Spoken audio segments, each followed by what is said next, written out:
Assalamualaikum warahmatullahi wabarakatuh.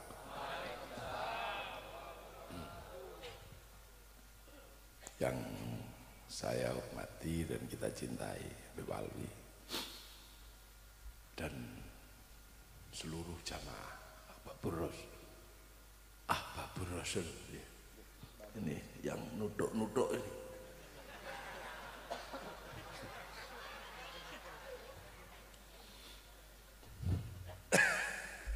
Saya masih ini belum bisa konsentrasi ya. Tawarannya ini yang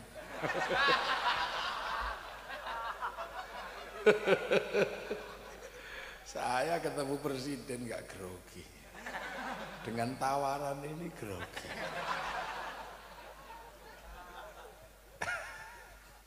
Bener-bener kebayang saya.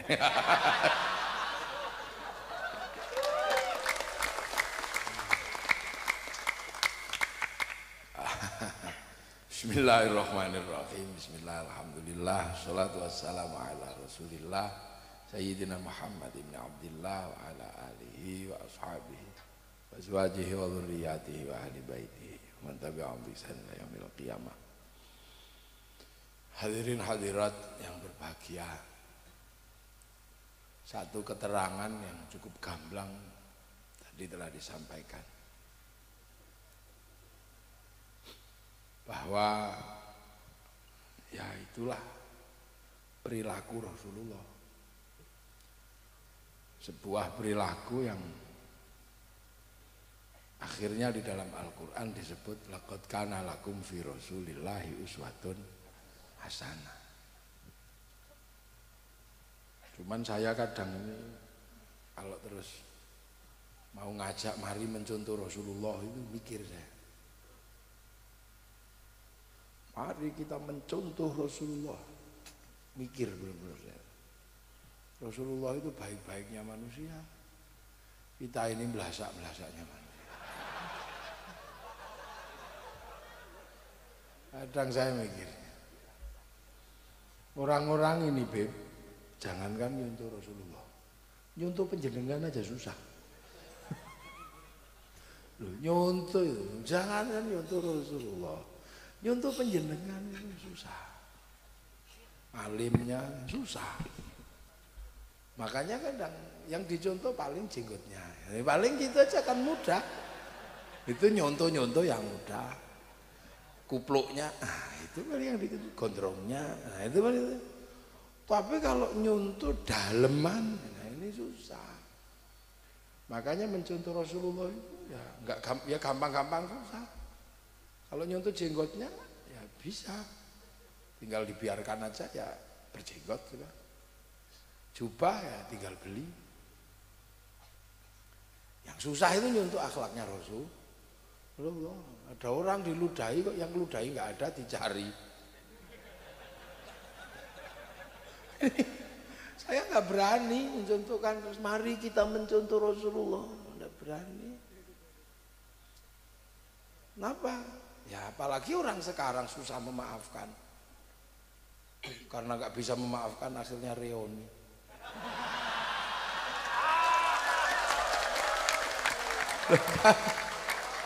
Itu kan karena nggak bisa memaafkan, mulai akhirnya reuni.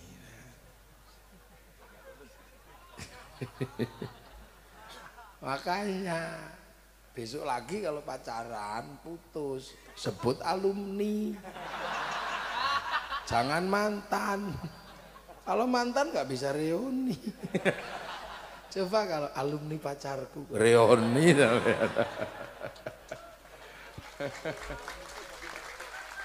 Wah, mudah, memang nggak mudah. Nggak mudah memang. Kalau nyontoh ya gampang lah, nyontoh dohirnya, surahnya mudah. Jubah tinggal beli. Yang susah itu mencontoh Rasulullah. Rasul itu nggak pernah bohong. Terus tiba-tiba saya pidato sini, mari kita contoh Rasulullah, jangan bohong. Nggak tega saya. Lah kita ini nggak bohong sehari-sehariawan.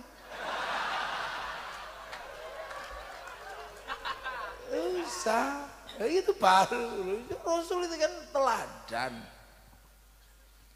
Rasul. Gimana nyontohnya aja nggak berani, susah. Saya nggak kebayang Rasul itu kayak apa, nggak kebayang. Kalau ceritanya sih saya dapat ceritanya. Bahwa Rasul itu contoh. Tapi saya nggak berani untuk ya. Karena Rasul ini dalam teori sosiologi. Ya ini untuk membuktikan saya habis ngaji di tempat presiden.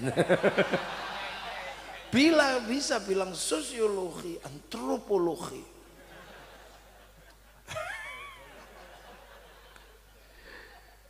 Ini ceritanya sih saya dapat ceritanya. Tapi akal saya ini nggak sanggup mencerna.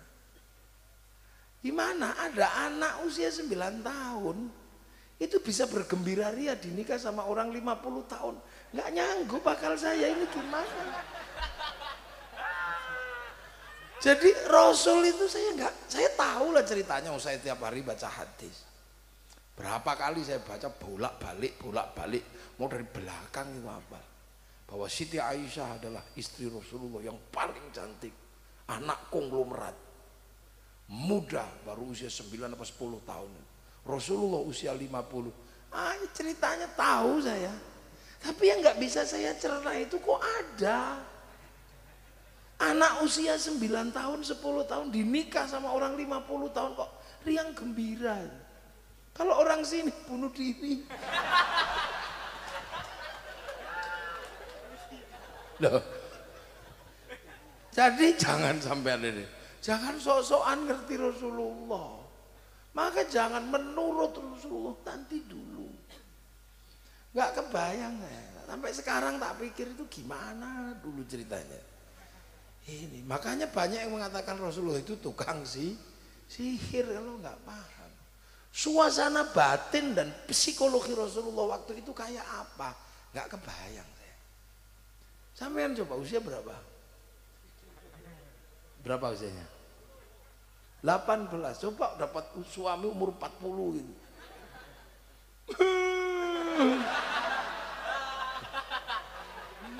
Iya. Udah deh. Nah ini itu contoh. Ceritanya kita dapat sampai, tapi kita nggak ngerti situasi psikologi apa waktu itu yang terjadi. Kok ada anak usia 9 tahun, 10 tahun dinikah orang 50 kok riang gembira sambil joget itu coba. Padahal dia bukan orang jelek, dia gadis tercantik di Makkah. Ya, dia adalah anak konglomerat. Bukan karena terbelit utang. Emang tarling. Udah kan gitu. Terus sampean bayangkan lagi. Ada Sayyidina Umar. Sayyidina Umar itu jangankan manusia. Setan itu dengar langkahnya Sayyidina Umar lari. Coba, itu kira-kira orangnya kayak apa seremnya? Lah, gak usah jauh-jauh. Orang seremnya kayak apa? Gimana? Digambarkan itu alisnya itu sambung gitu Umar. Gini, nggak pernah senyum. Kalau baca Quran menakutkan. Bismillahirrahmanirrahim.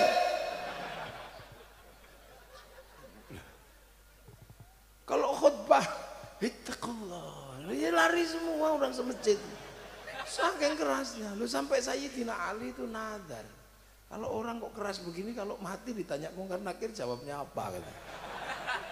Lu makanya kuburan Sayyidina Umar setelah meninggal di kuping gitu. Itu denger itu, kapung keramat. Assalamualaikum. Salam. Siapa? Mungkar nakir ya Umar. Ada apa? Ya nanya. Nanya apa? Ya marrobuka. Ya Allah. Nah ngapa lagi? Udah itu aja katanya kan.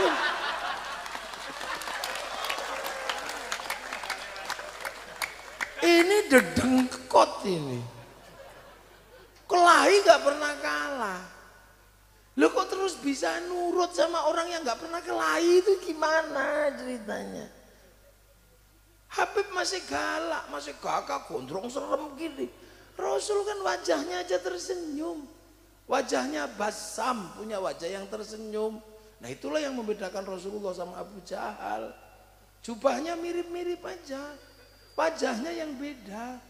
Rasul wajahnya tersenyum, Abu Jahal wajahnya kayak orang kebelet ngising. Nah. Ya makanya orang stres itu lihat Rasulullah sembuh. Orang baik-baik lihat Abu Jahal tambah stres.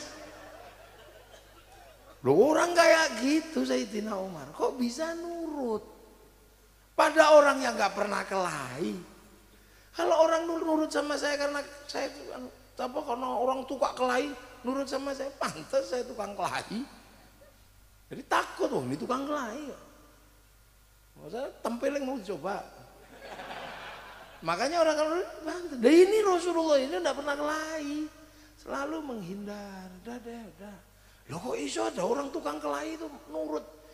Ini nggak kebayang. Ceritanya ada, tapi suasana psikologi yang terjadi antara Sayyidina Umar sama Rasulullah nggak tergambarkan. Nggak ada yang bisa gambarkan.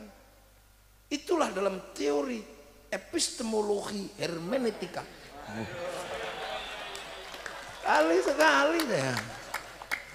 Biar kelihatan intelektual. Itu namanya real life. Kenyataan hidup hanya Rasulullah dan sahabat yang tahu udah masuk akal. Ceritanya sampai karena setelah hermeneutika 1 ada namanya ada namanya hermeneutika 2 itu narasi cerita. Nah, yang ketiga namanya historiografi. Nah, yang keempat ideologi atau kepercayaan. Nah, ini maka dengerin ini. Nah, ini ilmiah ini.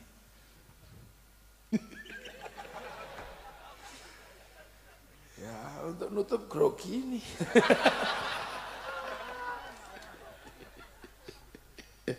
Nah, gimana ceritanya? Nggak masuk di akal coba. Orang yang suka kelahi gitu tiba-tiba.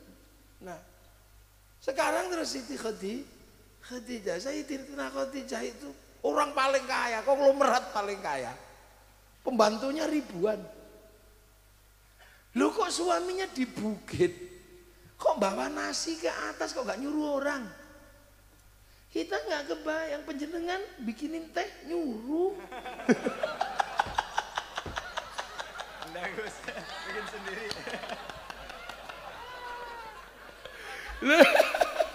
Itu iya. Nyuci baju, nyuruh mesin cuci. Makanya perempuan sekarang banyak yang nggak ngerti. Kalau bau keringat suaminya pindah ke lain, ya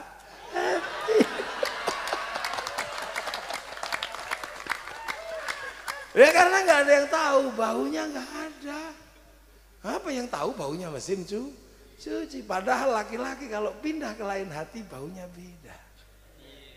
Beda dong. Beda. Itu rahasia saya. Rahasia saya sama Habib. Nggak ada tahu. Jangan kita sih tahu ya. Iya, makanya dulu ada orang karena mencuci baju suaminya kaget dia. Rambut siapa ini kasih. Loh kan itu tahu. Sekarang mana orang tahu? Ada rambut, ada lipstik, nggak ada yang tahu. Makanya istri saya pinter. Saya selalu dikasih baju putih.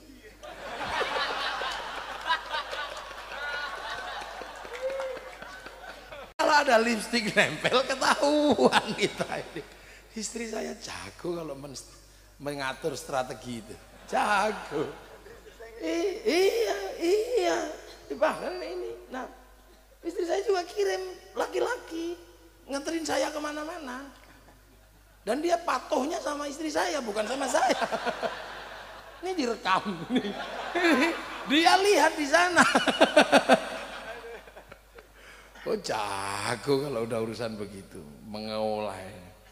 Lah Siti Khadijah ini orang paling kaya, konglomerat. Bawa makanan sendiri naik ke atas gunung. Kok nggak nyuruh orang? Ini nggak bisa dinalar. Sayyidina Abu Bakar konglomerat paling kaya mau nuntun unta Rasulullah. Yang Rasulullah bukan orang kaya. Coba ayo gini nalar kan. Ceritanya nyampe, tapi psikologinya apa kita nggak nyampe. Makanya Rasulullah ini dianggap tukang sihir. Dan inilah yang membuat sampai hari ini 100 tokoh dunia ditempati oleh Rasulullah. Karena perangkat sosial Rasulullah tidak memungkinkan untuk melakukan hal-hal yang tidak masuk akal. Bukan raja, bukan panglima perang, tapi mampu nyuruh 300 orang pergi menghadapi 3.000 orang. Apa itu bukan lu mau mati, bukan gitu. 300 orang hadapi 3.000 orang yang 4.000 di perjalanan. Lu kok mau berangkat gitu loh. Coba. Sementara sekarang hanya itu bersihin masjid nanti suruh bersihin masjid nanti itu perang 300 orang, perlengkapan seadanya, strategi seadanya, ngadepi pasukan 3.000 berangkat siap gitu. Kalau sekarang berangkat ntar dulu beb ini gimana lah, itu yang tidak bisa dibaca psikologi apa yang ada dalam diri Rasulullah. Makanya Islam ini menjadi sesuatu yang tidak masuk akal tapi menjadi masuk akal. Enggak masuk akal. Sampeyan kalau belajar Islam, sampeyan tahu asyhadu alla ilaha illallah wa asyhadu anna muhammadar rasulullah. Saya bersaksi tidak ada Tuhan selain Allah dan saya bersaksi Nabi Muhammad utusan Allah. Tidak ada Tuhan selain Allah. Kalau bilang begitu di Arab kan susah. Loh, Allah itu tidak kelihatan. Sementara ribuan tahun orang Arab itu punya patung yang kelihatan. Wong biasa punya Tuhan kelihatan, kok diajari Tuhan nggak kelihatan. Biasanya Tuhannya banyak, diajari Tuhan satu. Apa ndak konslet?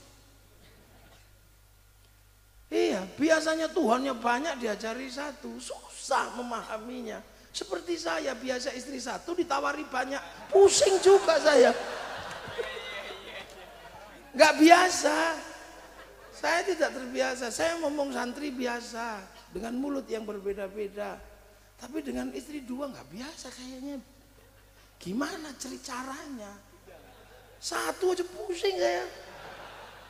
Pagi-pagi sudah pidato.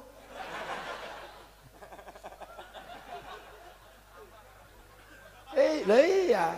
Nah itulah makanya waktu saya mau nikah, ingat betul, mungkin gara-gara itu ya.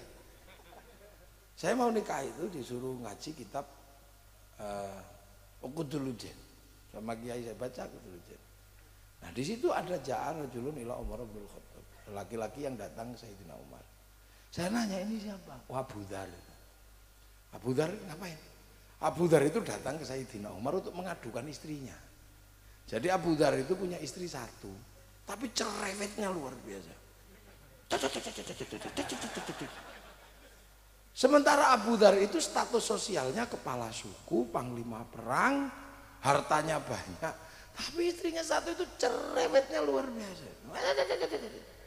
Sampai berpikiran, ya Allah kurang apa aku ini, istri satu aja cerewetnya gini, aku kaya, panglima perang, istri satu cerewet, awas tak tukar tambah ya. Tapi sebelum tak tukar tambah sebaiknya ini saya konsultasi sama Sayyidina Umar. Pasti ngerti lah caranya menaklukkan perempuan cerewet kayak gini. Setan aja takut. Datang sore-sore, Waalaikum. Gak jadi karena gak ada jawaban. Ternyata di dalam rumah Sayyidina Umar ada perempuan ngumel. Ternyata Bunyai Atikoh lagi ngomeli Sayyidina Umar. Sayyidina Umar diem gitu. Diem gitu. Selesai ngomel baru Assalamualaikum. Salam. Siapa itu? Abu Dhar ya Umar. Insyaallah khair. Ada apa sore-sore begini?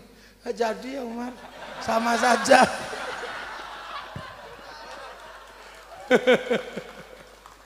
Akhirnya apa? Lah disitulah maka kemudian Sayyidina Umar ditanya sama Abu Dhar. Ya Abu Dhar, apa? Ya Umar, apa Abu Dhar? Aku nggak bayangin, kamu kok kuat diomeli istrimu begitu. Nah, ada pertanyaan gitu, Bunyai Atikoh datang bersembunyi di balik pintu. Awas kalau jawabannya menyakitkan. Omeli lagi. Ternyata jawaban Sayyidina Umar, iya Abu Dzar. Kamu dengar sendiri, istriku Atikoh ngomel setiap hari. Tapi bagiku itu biasa. Karena kemarahannya itu tidak sebanding dengan kasih sayangnya pada anak-anak dan keluarga. Ya langsung serap gitu. Coba kalau coba, iya kayak radio rusak. Wah comel lagi.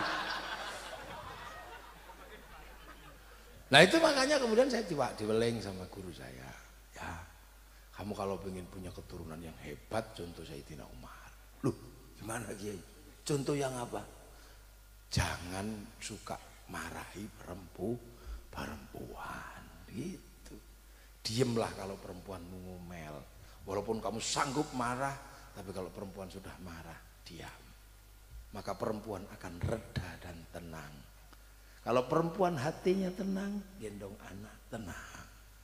Membelai anak dan tenang. Tapi kalau perempuan emosi, jantungnya panas, dua payudaranya ikut panas, air susunya panas, diminum bayi, bayinya panas, maka dari tetek bisa menjadi bengek.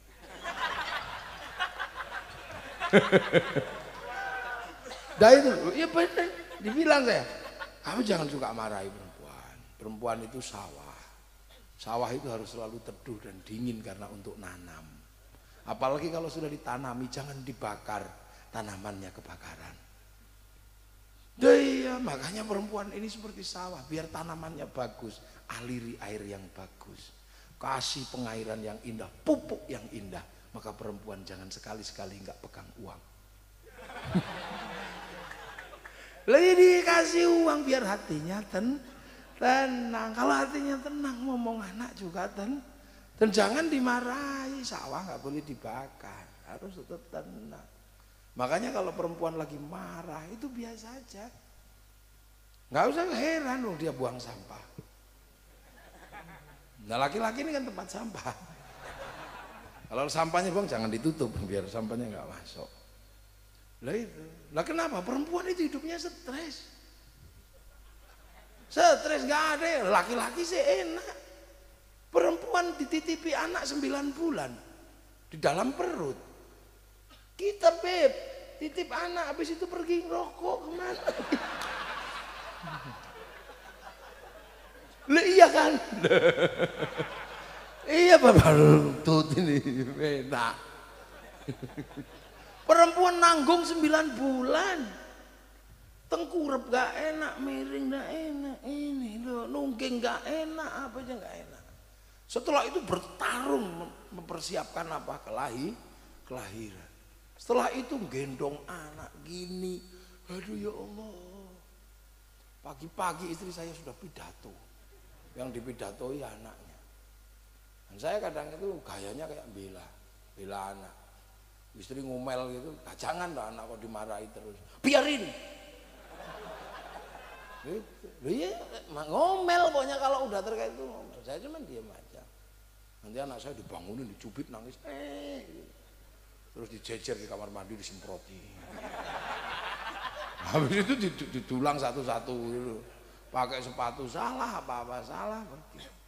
Nah saya pernah sekali ngomel sama istri saya.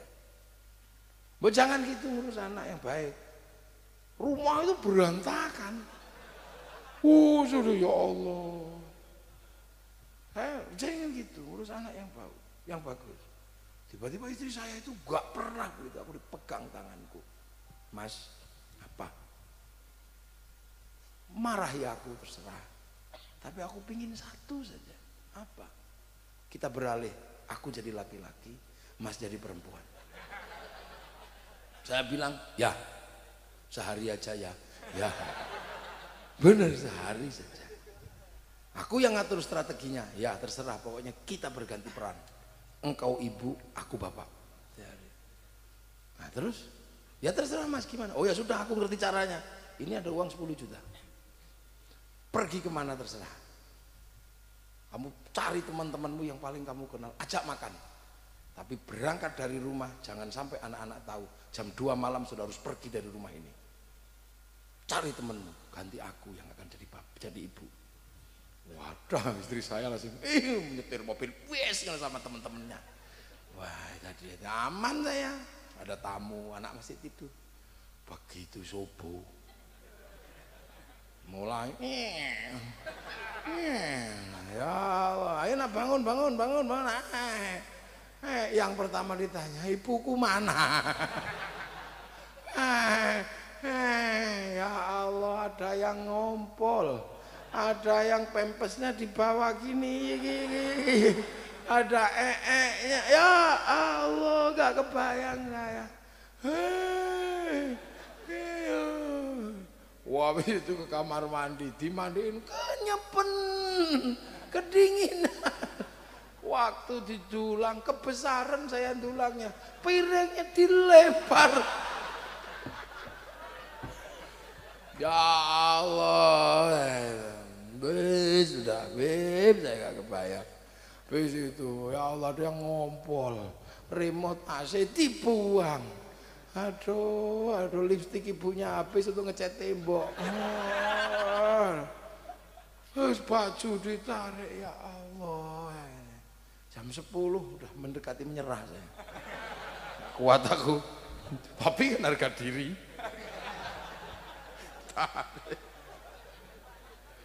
Jam 1 udah mulai menyerah.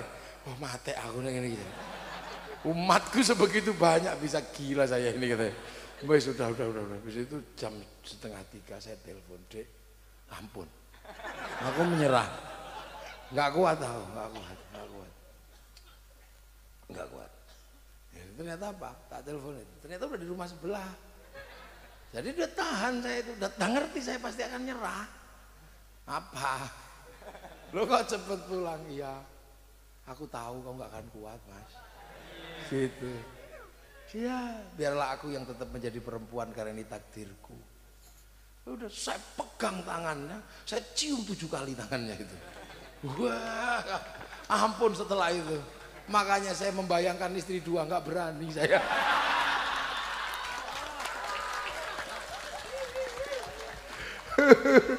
Begitu tadi, Bapak Alwi menceritakan tentang banyak sini. Saya lihat sound system kayak lihat wajahnya.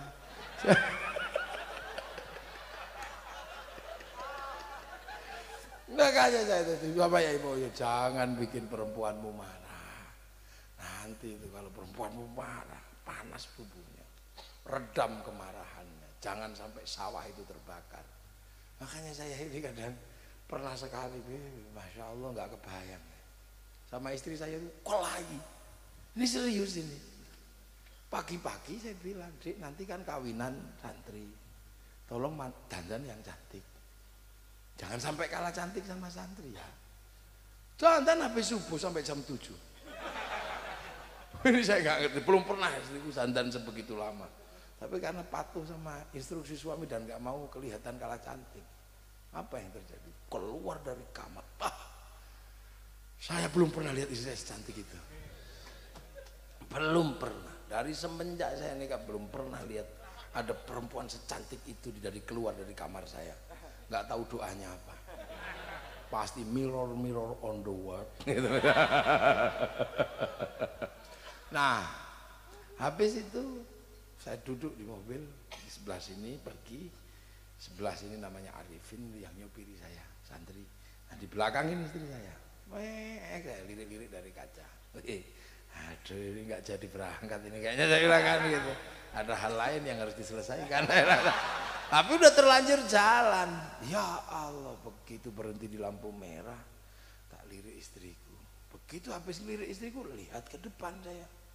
Ternyata di depan situ di lampu merah ada perempuan cantiknya luar biasa. Rambutnya merah, kacamatanya diubun-ubun. Ini masalah. Langsung nggak ada rimnya. Ya Allah, Pin, iku lono wedok kok ayu deh. Ini belum ya, itu nggak pakai nunggu detik. Tiba-tiba dari belakang ini saya dicubit kerasnya loh. Nah gitu dasar matanya laki-laki. Aku sudah dandan dari pagi gak ada yang muji.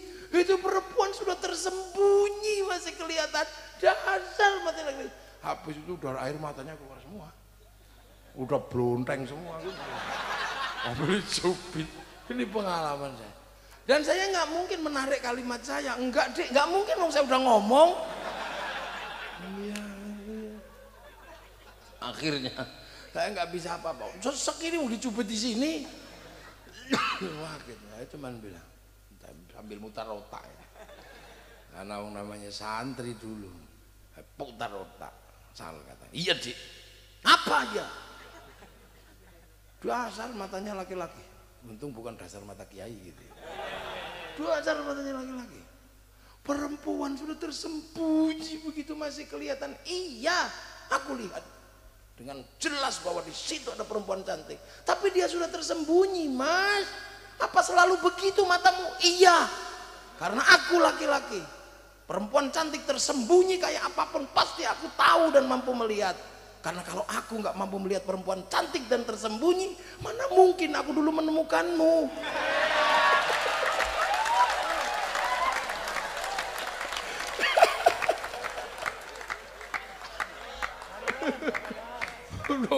Langsung kendor. Enggak.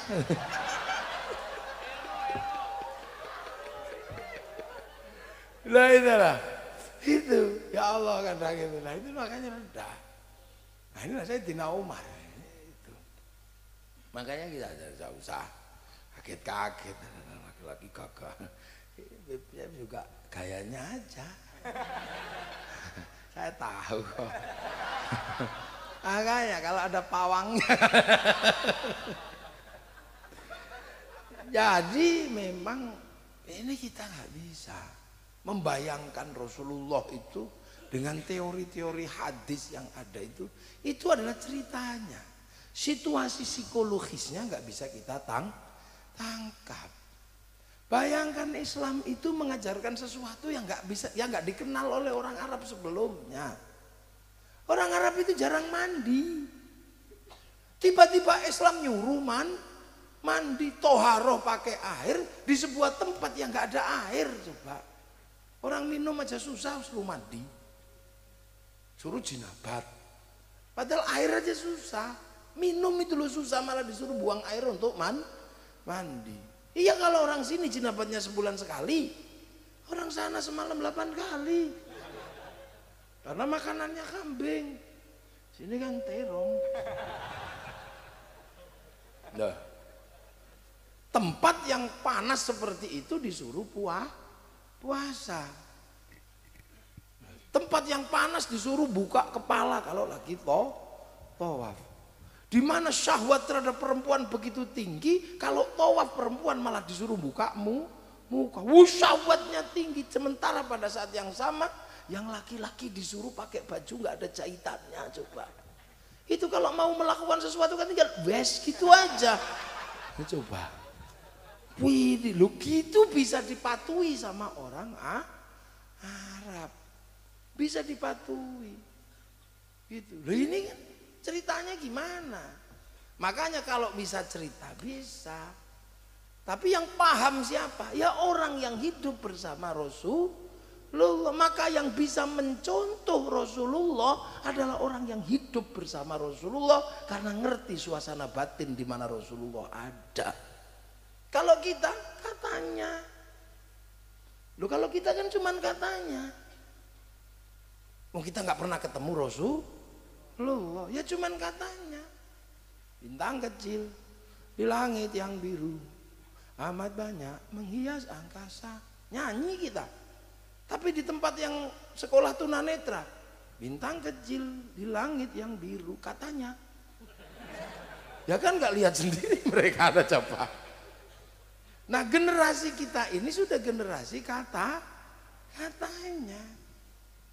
Makanya jangan sok-sokan. Menurut Rasulullah, iya menurut Rasulullah kita tahu ceritanya, tapi nggak ngerti situasi psikologisnya. Bagaimana bisa seorang Sa'labah bin Abdurrahman diutus Rasulullah menembus kota Madinah. Begitu melihat perempuan telanjang tanpa sengaja, saking takutnya bersumpah tidak akan buka mata sampai mati. Terus sampean tak suruh nyontoh yang begitu. Wong ada gedeknya aja dibolongi.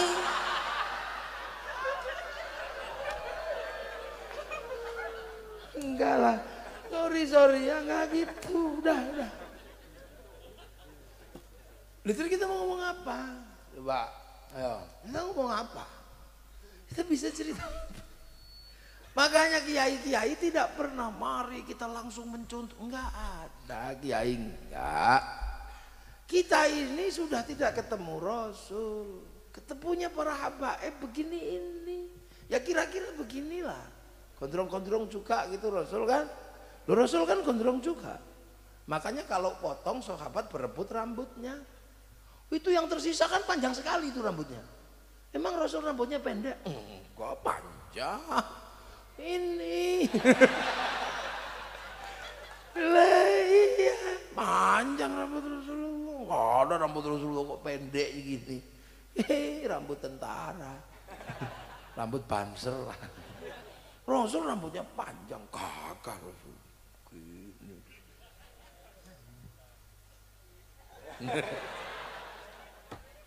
Katanya, nah makanya gitu katanya.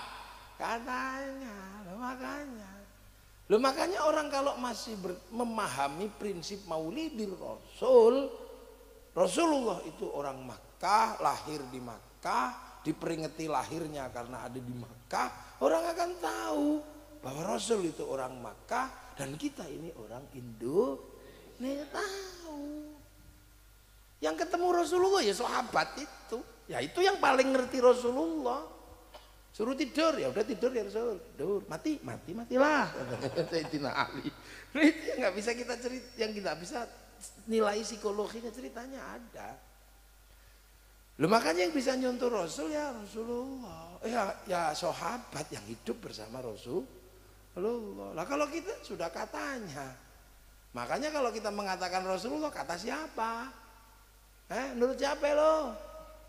Makanya ketika kita berbicara Rasulullah selalu ada kata an. Dari mana? Dari sini. Rasul ngapain? Rasul nyuruh. Nyuruh apa? Ya pokoknya nyuruh menurut ini. Ya tulis saja itu, tulis. Apa? Amarona Rasulullah sallallahu alaihi wasallam. Kata. Lalu apa? Gak boleh. Dari siapa? Dari sini. Ya udah. Nahana Rasulullah sallallahu alaihi wasallam. Nah ini bareng sama Rasul, tulis saja kunama Rasulullah sallallahu alaihi wasallam naf'alu. Nah ini apa? Lihat tok, ya ro'a itu Rasulullah sallallahu alaihi wasallam yaf'alu. Nah apa? Denger tok, ya sami itu kok. Oh lah. Makanya an. Nah kita ini sudah an yang keberapa?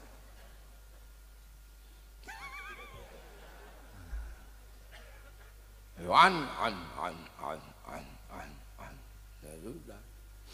Makanya tergantung kalau kita dari siapa, dari Kiai Hasyim ya Nahdlatul Ulama. Kalau kita katanya Kiai Dahlan ya jadi Muhammadiyah. Kalau katanya Habib Rizik ya jadi FPI. Kalau katanya Pak Sukino ya jadi MTA kan gitu. Kan gitu aja. Kalau katanya Pak Amin Rais ya jadi PAN. Ya tergantung katanya, makanya. Nah kebetulan kita ini katanya Kiai Hasyim Asy'ari yang sudah teruji keilmuannya, yang hafal kutubus sittah, Sahih Bukhari, Sahih Muslim, Sunan Abu Dawud, Nasai, Tirmidzi, Ibnu Majah. Baca itu Hasyim Asy'ari orang Jombang. Di Indonesia ada satu lagi perempuan namanya Syekhah Fatimah Al-Falimbani, Palembang. Selebihnya ya paling hafal 2, hafal 3. Tapi suaranya banter ya. Ada yang hafalnya cuma 1, kullu bid'atin dhalalah. Tapi apa saja hadisnya itu aja. Iya. Kayak kunci Inggris. Problem kunci apa saja, kuncinya cuma itu aja. Nah, kenceng. Itu. Kullu bid'atin kullu. Nah kalau kita sih jawabnya enak, innamal a'malu binniyat. Lah itu. Makanya kalau yang menurut Kiai Hasyim ini Kita bisa lihat, makanya orangnya enak, longgar. Karena banyak ngerti. Nah kalau yang ini kan ngertinya cuma satu aja. Maka cepet mati. Loh kayak ibu-ibu dalam rumah tangga kalau ngertinya cuma masak gulai, itu gulai aja. 2 bulan stroke. Loh kalau kiai ngerti apa-apa enak. Menurut ini oh begini, kamu kalau sholat gimana? Kentut, ya sudah. Kepepet, ya kepepet, ya sudah ikut Sayyidina, ikut Imam Malik. Tapi kalau kamu ikut Imam Malik jangan gelegean ya. Karena kalau Imam Malik itu membatalkan wudu. Nah kalau Imam Syafi'i malah nggak apa-apa.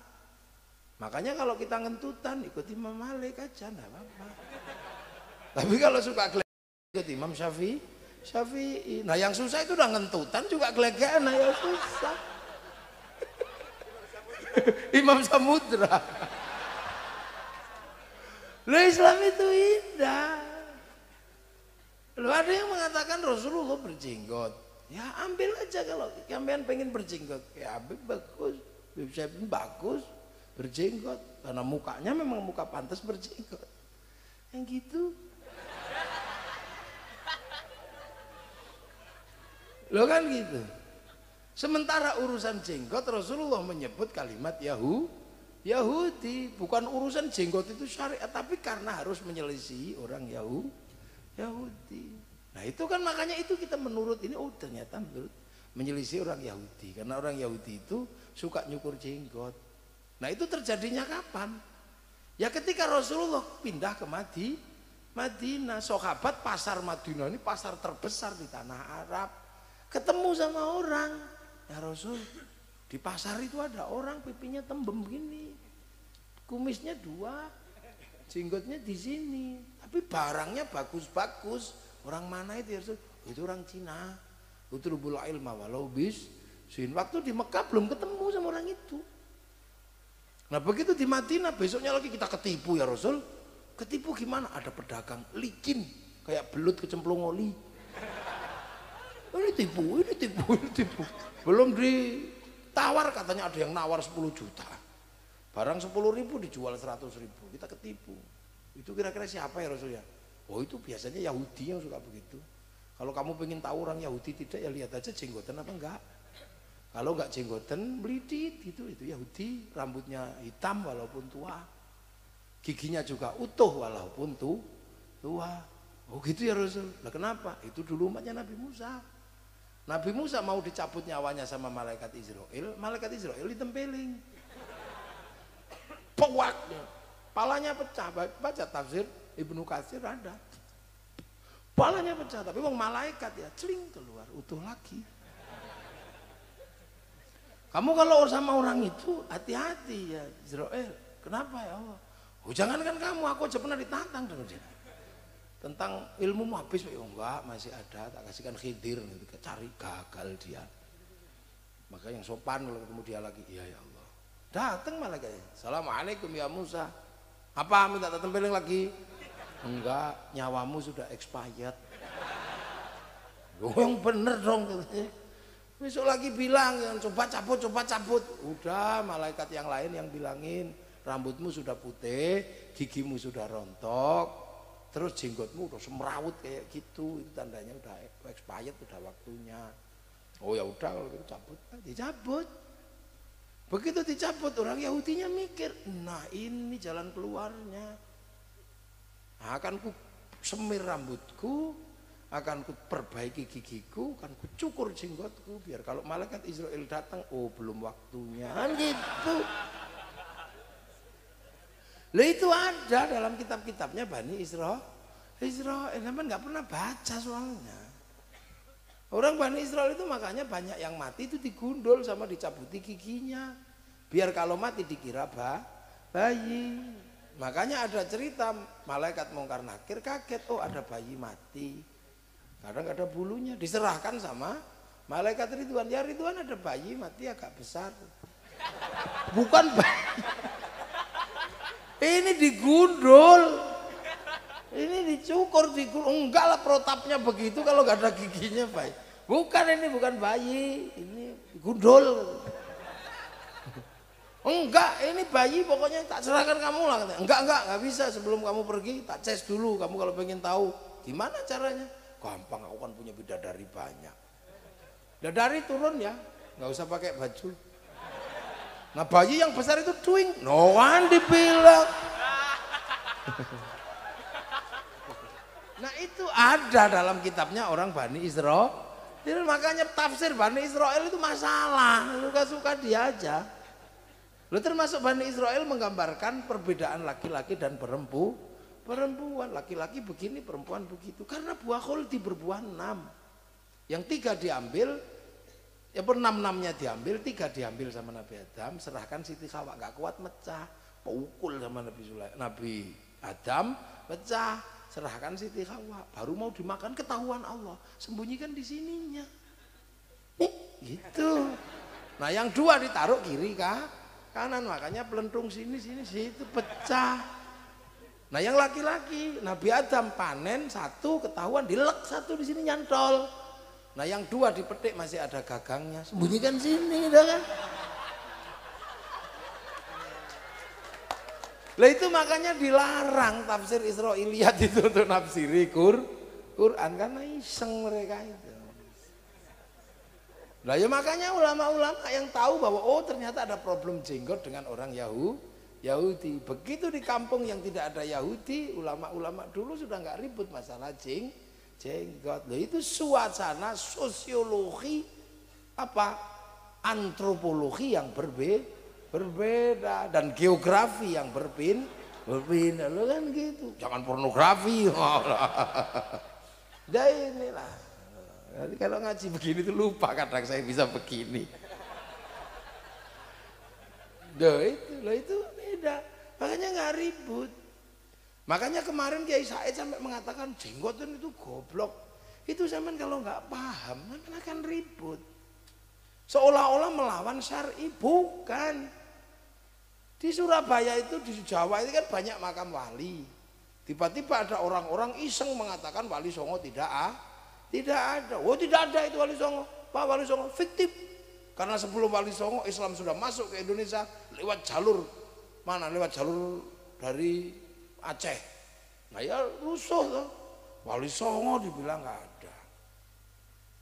Nah yang bilang begitu jenggotan semua. Ada bahasa lama jenggotan, ada inisialnya siapa tadi?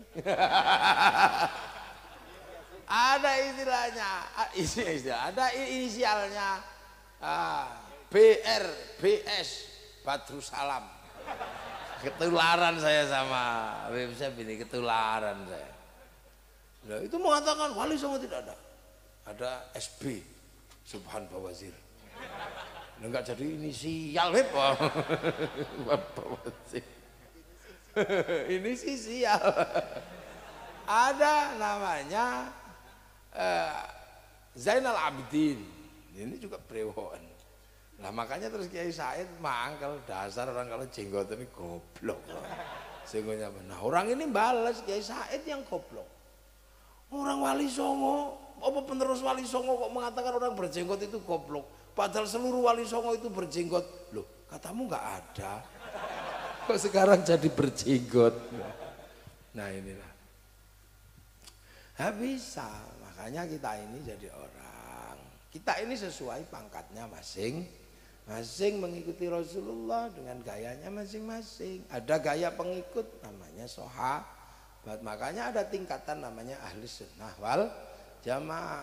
Ahli sunnah itu tetap tingkatannya beda-beda wal jamaahnya. Wal jamaah pertama sahabat, wal jamaah berikutnya apa? Tabi'in, wal jamaah berikutnya tabi'at tabi'in, jamaah berikutnya tabi'at tabi'at. Nah, kita ini wal jamaahnya siapa? Wal jamaahnya ulama. Wong kita ini ketemunya sama ulama. Kalau kita ketemu Rasulullah namanya sahabat. Sahabat itu apapun bentuknya sahabat. Mau pinter, mau bodoh, mau apa ya sahabat.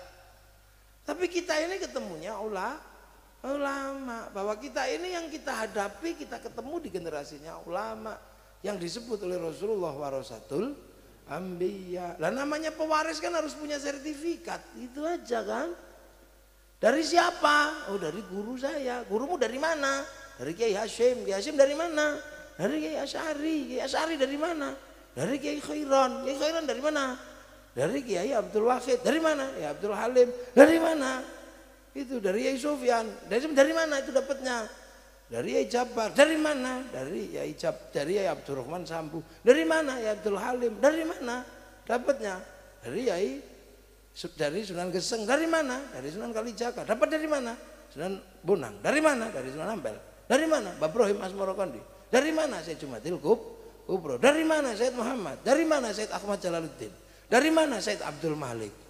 Yang menurunkan Klat Azmat An ini. Mau dibantah.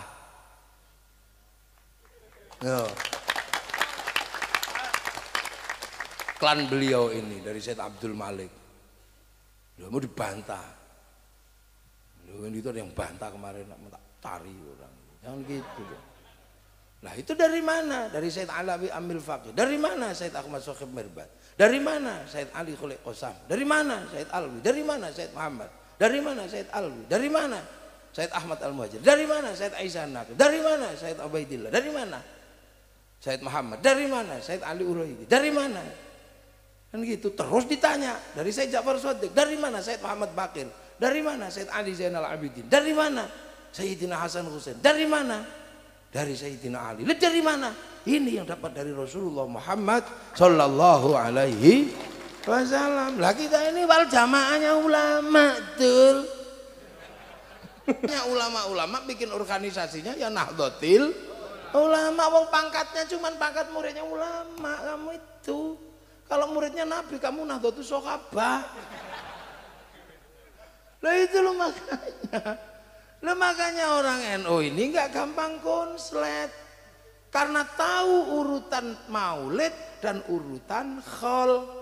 Ibarat kepegang siratal mustaqim tidak kehilangan siratal ladzina an'amta alaihim. Memang itu tidak dibuat oleh para ulama, dibuat agar kita tidak kehilangan kontrol bahwa kita punya generasi yang berbeda, gayanya berbeda. Jangan kemudian ini zaman Rasul gak ada, ini zaman Rasul gak ada, ini zaman Rasul gak ada. Mukamu itu gak ada di zaman Rasul. Ini loh, ya Allah, kadang itu sok-sokan orang-orang. Nah ini makanya maulid, khol, bagi generasi milenial ini sangat dibutuhkan. Begitu zaman milenial ini sangat dibutuhkan. Kenapa? Orang bisa tidak butuh siapa-siapa di generasi milenial ini. Dulu zaman saya ngaji, mesti ketemu guru. Sekarang nggak perlu ketemu guru, makanya ilmunya dapat, akhlaknya hilang karena ketemu sama Google. Ngajinya tongkrong di atas WC. Ini percepatan kehidupan yang luar biasa. Dulu kita bersama, kenapa? Dengerin radio sahur sepuh, satu radio didengarkan 50 orang. Kita lihat TV, berbanyak orang kampung lihat. Sekarang itu hilang semua karena apa? TV sudah kalah sama internet, sama gadget, sama apa. Ini loh generasi milenial, kalau kita nggak waspada, milenial killing everything. Milenial ini membunuh segalanya. Manusia terbunuh semua. Pak Pos habis sekarang dibunuh sama milenial. Dulu nganterin surat, sekarang kalah sama SMS. Dulu saya waktu kirim surat sama kekasih saya itu, saya cari kertas pink, tulis warnanya harum, cari Pak Pos. Makanya ada lagu Pak Pos. Nah gini mau Pak Pos ada. Kita berikan, habis itu seminggu berikutnya kok lewat Pak Pos dapat balik. Oh enggak, ternyata berdebar-debar. Wah, maka generasi zaman saya ini kalau sudah cinta masuk ke hati. Kenapa? Warna cinta itu menyakitkan, gak bisa ketemu. SMS, surat gak dibalas, sampai rindu itu sampai menyakitkan. Rindu itu seperti membunuh sudah. Kita bisa menggigil karena cinta. Karena nggak ketemu. Lihat yang listrik seperti lihat wajahnya. Makanya orang-orang tua seusia kita kalau berkomitmen kita bisa pegang. Karena cinta itu sampai di sini. Anak-anak muda sekarang nggak merasakan indahnya cinta. Anak milenial tidak merasakan cinta yang menyakitkan, yang menusuk, tidak lagi dirasakan. Karena cinta begitu mudah dikeluarkan, begitu rindu, langsung kirim wajah kita, pet. Langsung bawanya, peke. Lah, mudah sekali. Lah, supermarket itu nanti juga habis. Karena anak sekarang bisa belanja online. Anak saya usia 14 tahun sudah tidak pernah, jarang belanja di Indonesia. Belanjanya ke Kanada. Anak saya. Iya, usia 14 tahun kalau belanja ke Missouri. Kemarin belanja dari Kanada. Saya tanya berapa nak harganya? 17.000. Itulah sewu tuh ke Kanada. Apa? Peniti gitu. Loh itu terus ongkosnya berapa? Kita nggak kebayang. Loh itulah masa depan. Nah itu kalau terjadi dalam agama sangat beresiko, karena orang bisa belajar langsung dari sumber, kehilangan jarak yang jauh, kehilangan ruang dan waktu. Makanya orang sekarang langsung mari kita belajar kembali kepada Rasulullah. Kenapa? Karena bisa baca Quran dan Sunnah dalam kitab yang langsung dibaca. Kalau nggak bisa ya cari terjemahan. Dunia dilipat semua hari ini. Dulu kalau mau baca koran, nunggu korannya Pak Lurah selama seminggu baru bisa kita baca. Dulu zaman segitu. Dan gitu baca koran. Sekarang nggak bisa. Pengen lihat Afrika dulu nunggu flora dan fauna. Di TV. Lah sekarang kamu mau lihat dunia, dari sini cukup. India keluar, bokong India keluar, tengu India keluar. Loh ini dunia saya nggak butuh siapa-siapa. Nah dalam agama pun orang menjadi mudah belajar langsung menurut Rasul begini, menurut Rasul begini. Makanya banyak sekali orang sekarang yang kehilangan ruang dan waktu, kehilangan jarak. Hasilnya apa? Ya orang ini menjadi orang-orang yang tidak lagi memahami bahwa ada perjalanan panjang. Islam itu melalui proses wal jamaah yang berbeda. Langsung ahli sunnah. Ya nggak apa-apa kalau kuat. Tapi lama-lama sebagian konslet. Tahu-tahu jadi teroris gitu kan. Makanya dulu para ulama bangun dibikin khol. Akhirnya ziarah kubur guru. Hasilnya apa? Mencintai tanah di mana gurunya bersemayam. Pada saat itulah tumbuh namanya cinta terhadap tanah air. Itu mekanismenya. Kita ini puluhan bangsa yang berbeda-beda. Maka semuanya dibikin bagaimana bersatu. Makan tumpeng biar bersatu. Ingkung ayam biar bersatu. Loh ini yang dulu dilakukan oleh para ulama. Nah sekarang orang langsung cheat gitu. Dia nggak ngerti. Makanya taunya wawajataka dolam fahadah. Dia tidak tahu al-amin, tidak tahu apa. Itu ini yang kayak gini ini. Makanya para sekarang masih langsung kembali pada Quran dan Sunnah. Ya karena apa? Dia bisa belajar langsung kepada Quran dan Sunnah. Dia lupa bahwa Quran dan Sunnah itu tumbuh dari psikologi manusia pada zamannya. Nah, itu makanya jangan heran sekarang. Balik sana, nah ada bid'ah. Nah beliau saya senang beliau pas satu-satu. Nggak sempet kalau saya. Nggak sempet ya, ngupas nggak sempet. Karena saya selalu grogi kalau lihat ini. Grogi. Nah inilah. Nah makanya orang yang suka maulid, suka khol, nggak pernah lupa lompatannya itu nggak terlalu jauh. Masih punya guru di kampungnya apa. Yang lain langsung melompat. Makanya orang-orang yang konslet itu gak suka mulutan, ya kan, gak suka khol. Akhirnya lupa bahwa dia kedudukannya muridnya ulama. Langsung gayanya kayak muridnya Nabi.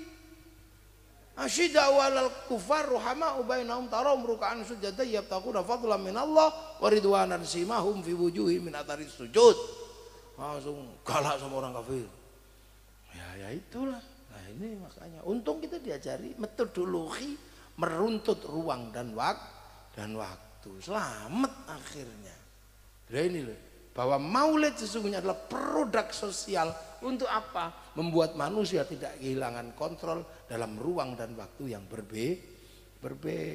Nggak mau, ya mau mengslet, langsung konslet. Kita nggak punya listrik, yang punya listrik orang luhur sana. Maka orang sini bangun tiang sama trafo, kabel tiang trafo, kabel tiang trafo. Masuk rumah kasih meteran, paket berapa yang kamu butuhkan?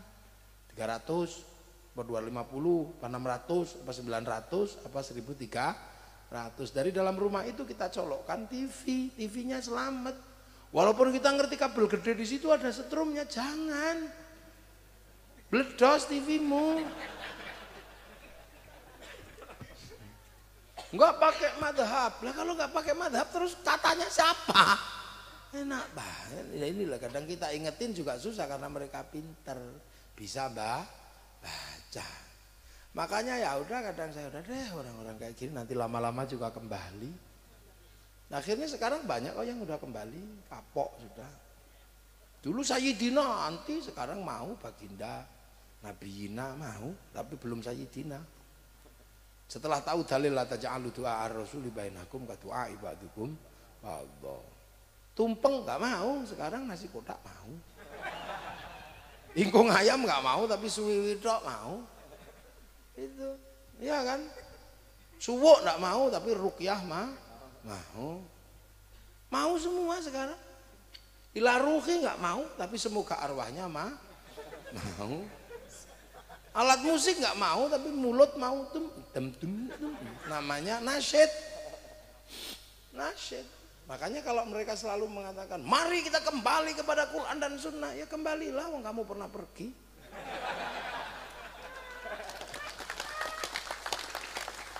Lah aku ini belum pernah kemana-mana, kok kamu ajak pergi. Aku masih seperti yang dulu. Nah kan itu loh, makanya kalau kita ini muridnya ulama punya strategi berbeda. Ya gitu, strateginya berbeda. Maka awal jamaah kalau di tingkatan ulama ya ada tambahan-tambahan. Sholat ya pakai pujian. Kenapa? Karena awal jamaahnya masih di sawah. Robana ya Robana, sambil ngantuk. Habis itu sholat, karena kita awal jamaah Indonesia jaraknya jauh, sinyalnya kan kadang datang kadang enggak. Allahu Akbar. Sinyalnya enggak utuh, ada bakso lewat hilang sinyalnya. Oh bakso. Ada yang kentut sinyalnya hilang. Apalagi kayak saya sinyalnya mesti hilang bolak-balik. Allahu Akbar. Waduh nanti masih ngaji lagi. Duh. Makanya apal jamaah kita habis sholat apa? Ya ditambal wong bocor semua. Pakai ada yang protes. Zikir kok begitu? Rasulullah dan sahabat kalau zikir diem. Ya Rasulullah sama sahabat ditetring sama Rasulullah. Leng ya ta wong anitum harisun alaikum bil mu'minina raufur rahim ditetring. Ya online. Nah kita program nggak punya, data habis karena nggak pernah download. Nah kalau Rasulullah download program kenabiannya 15 tahun naik turun gua Hira, maka bisa kita akses. Coba Syekh Abdul Qadir Al-Jilani ngakses programnya, downloadnya 25 tahun di Padang Pasir.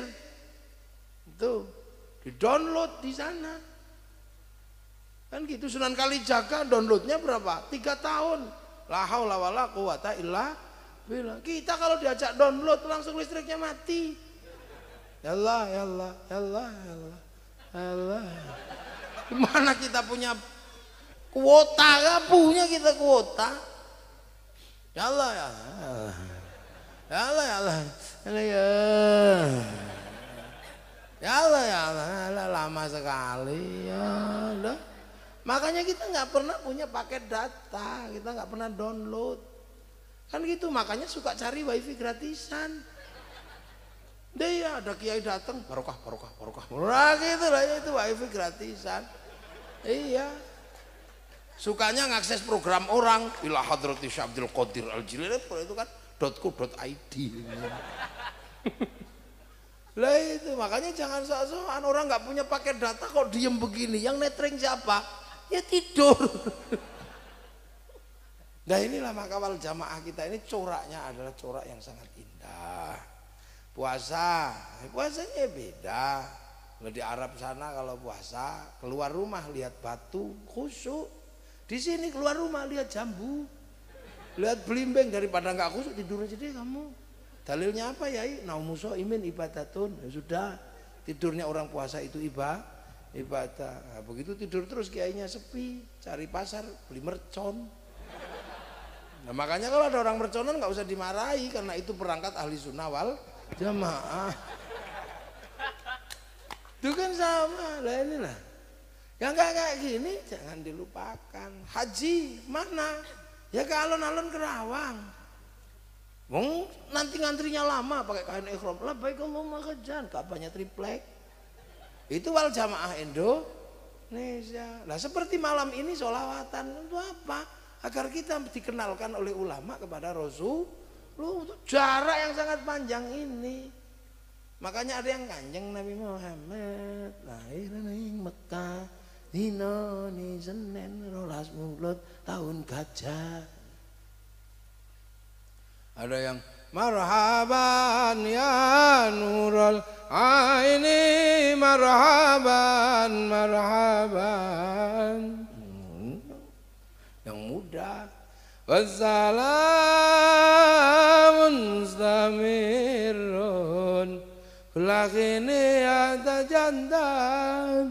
Santri muda yang tua ya, halo ya nabi assalam alaika. Wal jamaah tua, wal jamaah Sunda ya Rasulullah salam assalamun alaik aslilin majid. Wal jamaah dangdutan ya itu apa lupa. Ya Rasulullah salamun alaik dedeng ya Rabbi asya niwa atfatain